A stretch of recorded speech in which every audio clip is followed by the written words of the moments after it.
Hello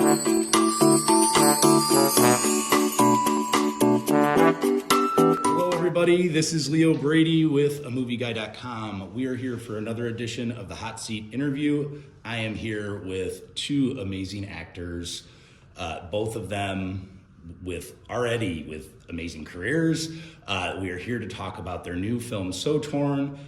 I am here with Eve Connolly and the legendary Caroline Goodall. Thank you so much for being with me today. Thank you. Thank you. Yeah. So I like to start this interview series by asking everybody, what movie for you did you see that made you say, I want to be an actor? It's hard. It's a hard one. You hold no prisoners. This is the icebreaker. It's the way to, yeah. Do you know? For me, because I'm of a certain age, it had to be Mary Poppins. Oh, I love it. Great answer. Yeah. It was the first movie I ever saw on a big screen at Leicester Square. And she was just so extraordinary. Yeah. And we had the soundtrack at home and I danced around to it every day. Yes. And learned all the songs, and so it had to be Julie Andrews. And then, of course, I had the unbelievable gift of working with her. Yeah. On Princess Diaries. Right. Both of them, right? Yeah. Yeah. And I actually did get to tell her. I said it was you. And she's like, oh, darling. I tell her that all the time. Yeah. Yeah. Amazing answer. Yeah. Hard to follow up. I won't break it aside. Oh God. I think for me it's a combination of two. There was the movie called Now and Then with Christina Ricci. Yeah. Gabby Hoffman. Yeah, Laura great Birch. film. Oh my God, I would put that on a loop. I tried to make my friends. Coming of age. And I was right at that age, and I wanted that to be my life, and I tried to make my friends reenact the things and go on cycles, and they were not interested. So then I thought, if I could act, I could be in the world. Yes. And because I couldn't make my friends do it, so that. And then Lord of the Rings, I Am No Man. Yes. I was like, I want to do that. Yeah. Those are probably the two. You wanted the feet.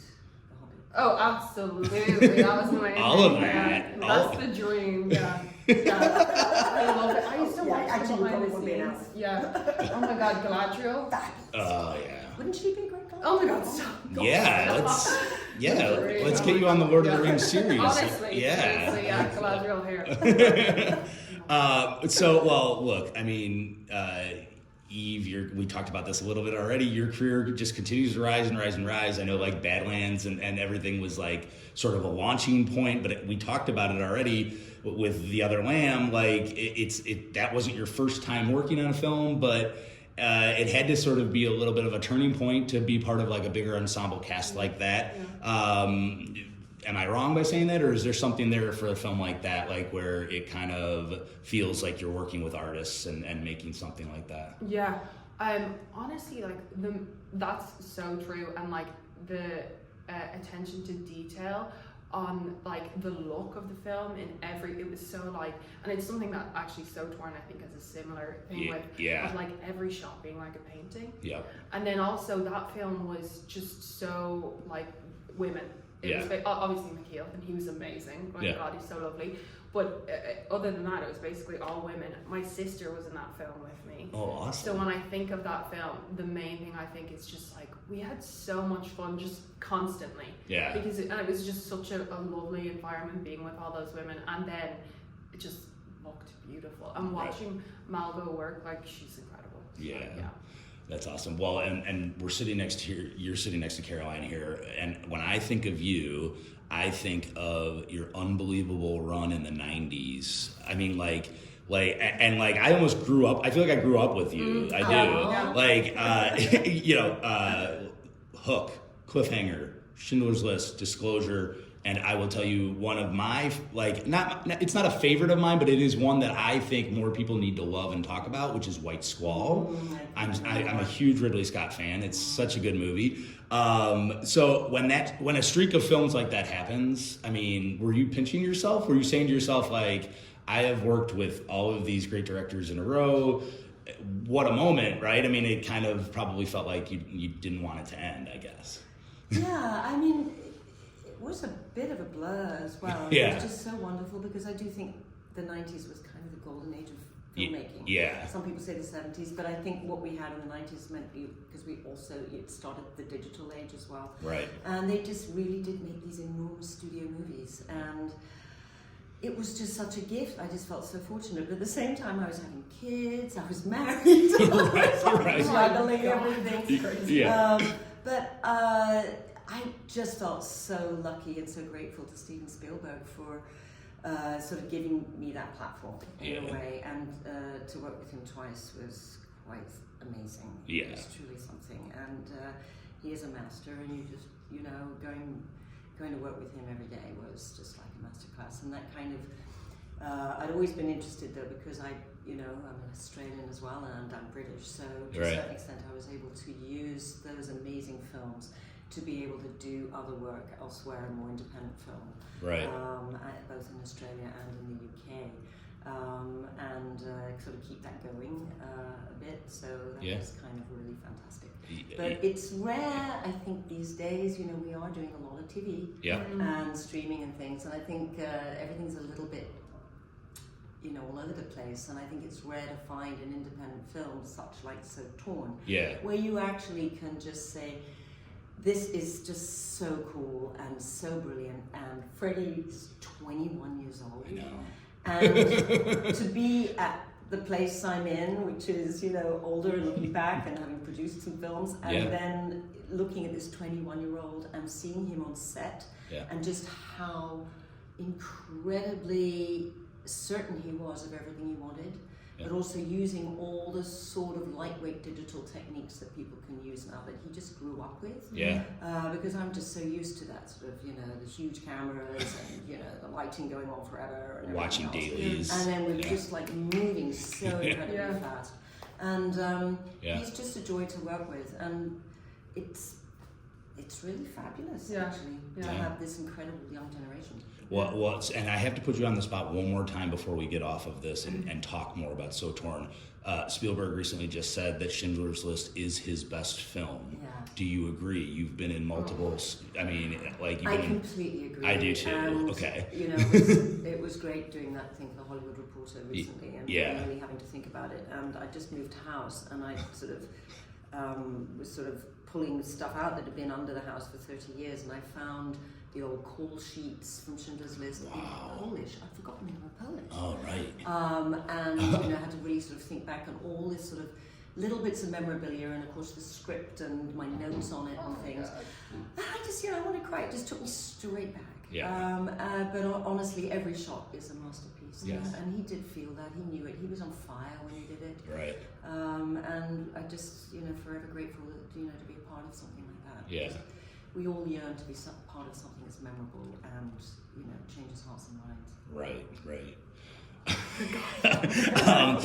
Okay, so so let's talk about So Torn. Eve, you play the lead Barbara. I mean, talk about getting involved in this project and like developing this character, because it feels so lived in. Like it does. It feels like you really sort of brought this character to life. Did you have some personal digging to go through on it? Is it a collaboration conversation with Freddy? Talk about that character. Yeah, I mean, Freddy was so clear in everything that he wanted and the character, and they had done the short and they knew what they wanted to bring was kind of the more emotional side to Barbara, and that's why they wrote out her backstory with her mom and everything like that. Yeah. And he was also very open, like I was able to tell him what I thought would be good for costume, and it was like really, really collaborative that way. Yeah. And then also I think for Barbara, the connection to the mom and the fact that so much of what is driving her is her mom. Right. I'm really, really close to my mom, so like for me that's always enough. Like that justifies every decision you could ever make. It's for your mom, it's fine. You know what I mean? So in that way, that was like a really easy way to connect to Barbara, because obviously in a lot of ways I'm very, very different, and I didn't know how to sew when they cast me, and I'm not very nimble with my hands and things like that. So I was a little bit stressed about that, and like Freddy sent me a lot of like videos beforehand of like all the stuff I had to do, and I was just like sitting at my computer trying to practice all these little hand things that I was going to do, and I was like, I'm gonna be terrible, but it worked out. Yeah. Because he's just so clear. Like he's so specific, but at the same time so open, and like lets you play, and he'll ask your opinion and what you think, and so that just like allowed you to, I feel like, work really well. You know what I mean? Yeah. Well, and talk about sort of the dynamic between the two of you here. So like clearly your character is sort of is somebody who is paying her for services in a way, and she is sort of messing up in a way, and there has to be tension, right? Mm-hmm. So do the two of you not talk on, I mean, do you guys separate from each other, and then like once it's like get into frame and act so that you can create that tension, or is it... Although you worked well on a couple of these days, so I was actually, I was a bit like Mother Hen. I was like, where, is there a place for her to lie down? Very true. But no, I mean, Grace is just so hellish. She's so good though.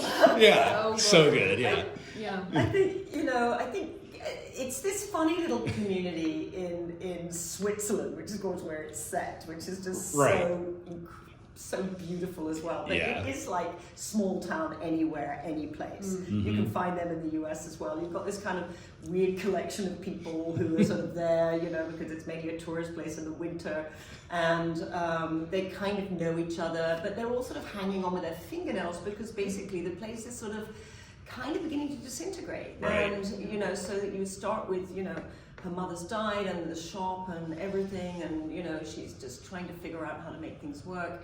And then there's Grace, who this is going to be her third marriage, and as far as she's concerned, she's completely monofocused. This is going to be the best day of my life, because if it isn't, then I don't know who I am, and I'm just going to disappear into a hole for the rest of my life. So this is her way out, and so therefore the button becomes symbolic of every hope and desire that Grace has. And when this button does what this button does, right, she just goes into some kind of, I suppose, what is it? She's the ultimate bridezilla, really. It's the term I brought up to Freddie. I mean, is that it? Like immediately what you said to do? I was like, I need to be full on bridezilla. But she's also a bit of a comic foil, because I think the wonderful thing about the movie is it's sort of a bit cross-genre. Yes. And so you have to have a couple of people who are just a little bit more kind of pushed into towards the sort of the higher comedy side. Right. While the others kind of anchor it.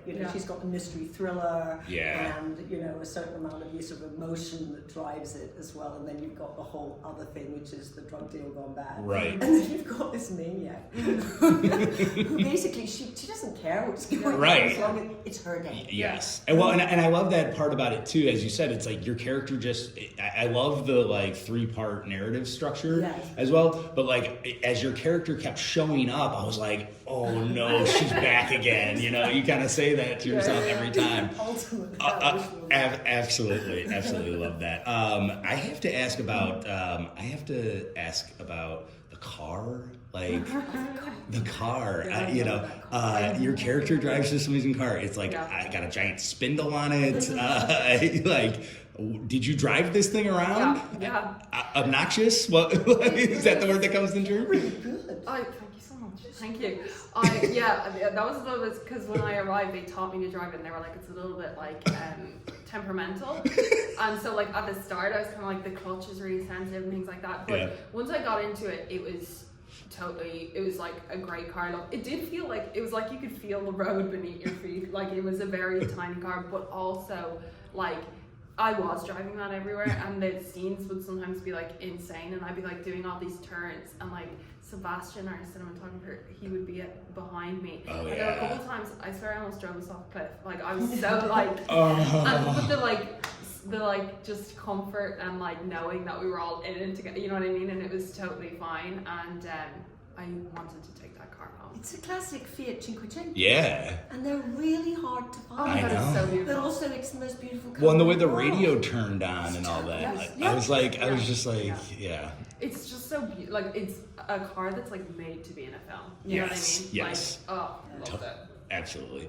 Well, I wanted to ask you both too about working with Freddy. I mean, like, he is just like really impressive here. He had brought up putting these contraptions together, how you would be around set sort of like shooting the pea shooter and stuff like that. Yeah. Just talk about like the set that he created, the sort of tone of what it was like making the film. I mean, he is just so nice and so like positive, and like even on days where like, you know, obviously you're making a film, so things don't go right and then you have to adapt. He was so calm and happy and in control, and also like he always knew exactly what he wanted from a shot. So you went into every scene knowing exactly what you had to do. It was just so clear, but because they were all just like, he was so friendly, and that really came into the whole crew as well.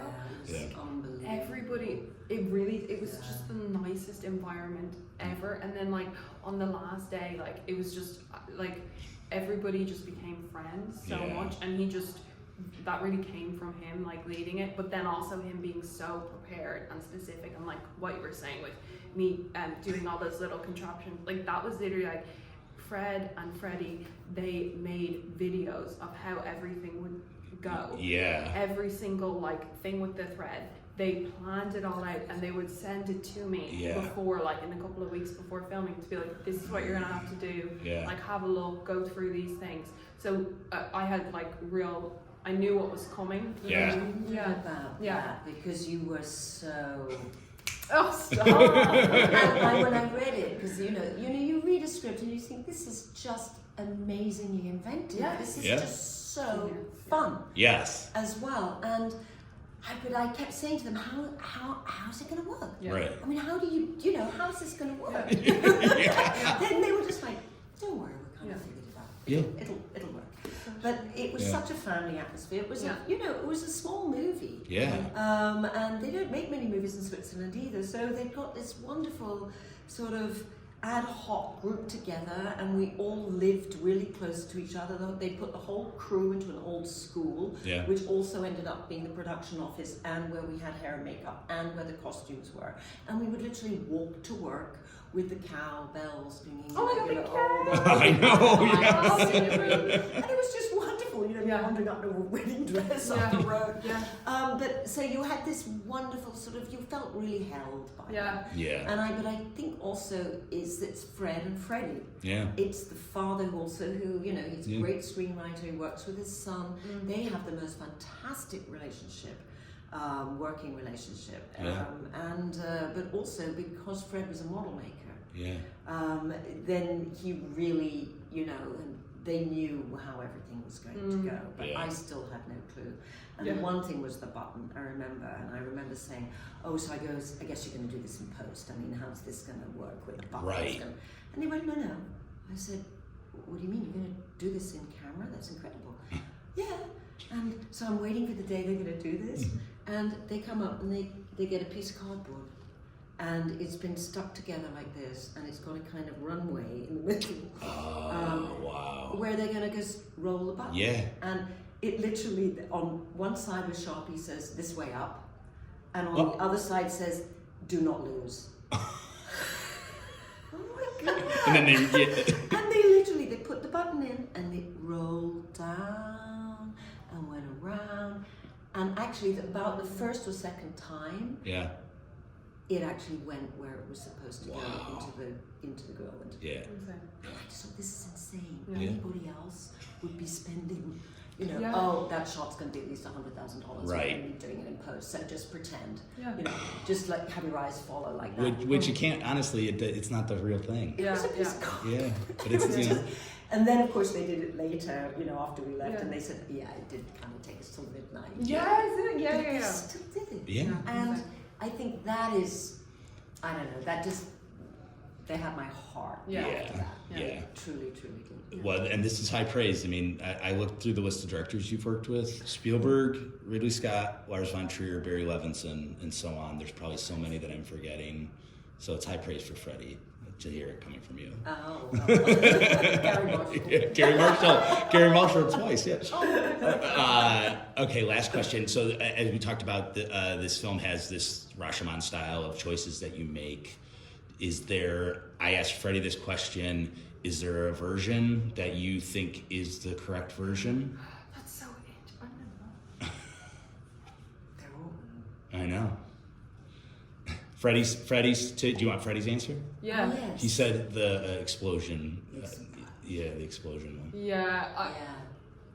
And I think he was also referring to the fact that it they actually literally blew up the shop. So so it took a lot of. I witnessed Oh my God, So it took a lot of process. So Yeah. maybe there's that too. Yeah. But he said that one, and I like that. It's where she has the most integrity, I think. Yes. I agree. Yeah. Yeah. I think that's and she obviously leaves with I think the most she's come on the. Yeah. I agree. Yeah. I don't know quite what I'm saying, but I agree. Yeah. But it is quite a Awesome. fate versus free will. Yeah. It's kind of scary whatever we do. Yes. Like Which it's is why it's such a good film. Yeah. This is such a good film. Eve Connolly, Caroline Goodall, thank you so much for being with me you. today. So Torn will be playing this week and weekend here at South by Southwest. Congratulations. Thank you so much. Thank you. Awesome. Thank you. Thank you.